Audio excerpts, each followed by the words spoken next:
May mga gusto ka bang palitan na detalye sa inyong lisensya? Tulad ng pangalan, birthday, address o kaya ang inyong civil status.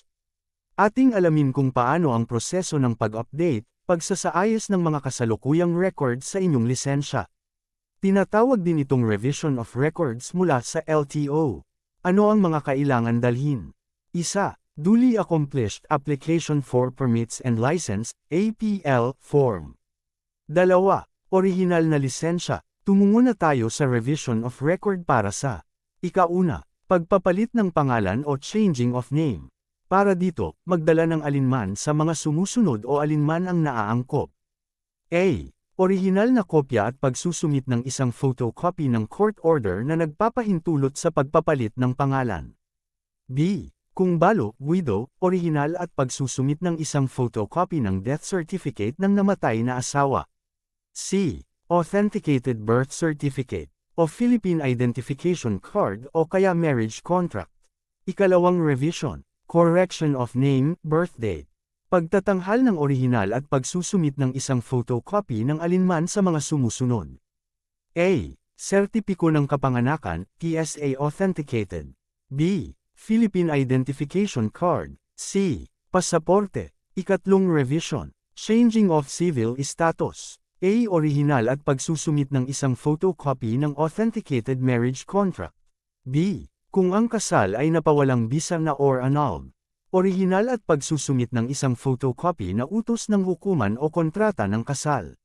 C. Certificate of no marriage. D. Kung kasal sa ibang bansa. Pagpapakita ng orihinal at pagsusumit ng isang photocopy ng pasaporte na nagpapakita ng pangalan ng kasal o kopya ng report of marriage na isinumite sa Philippine Consular Office kung saan naganap ang kasal. Ika-4 na revision, changing of citizenship. A. Orihinal at pagsusumit ng photocopy ng pasaporte mula sa unang pahina ng visa at pag-alis mula sa Pilipinas at pinakabagong pagdating sa ibang bansa. B. Certificate of Reacquisition of Citizenship, Identification Certificate o Oath of Allegiance. Ika-5 revision, changing of address. A. Pagsusumit ng isang photocopy ng barangay certification of residency o anuman proof of bilang. Tumungo na tayo kung paano ang proseso sa loob ng LTO.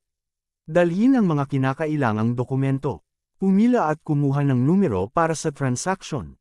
Magpasa ng mga kinakailangang dokumento sa evaluator counter at kumpirmahin ang revision na gagawin. Pumunta sa waiting area at maghintay na tawagin ang pangalan ng cashier para sa pagbabayad. Pagtapos magbayad, pumunta sa ng Client Service Officer, CSO, para sa biometric capturing. Hintayin tawagin ang pangalan sa bintana ng releasing at ipakita ng official receipt. Kunin ang inyong license card at pumirma sa logsheet para sa pagtatapos ng transaksyon. Salamat sa panunood at huwag kalimutan mag-subscribe at i-share ang aking channel.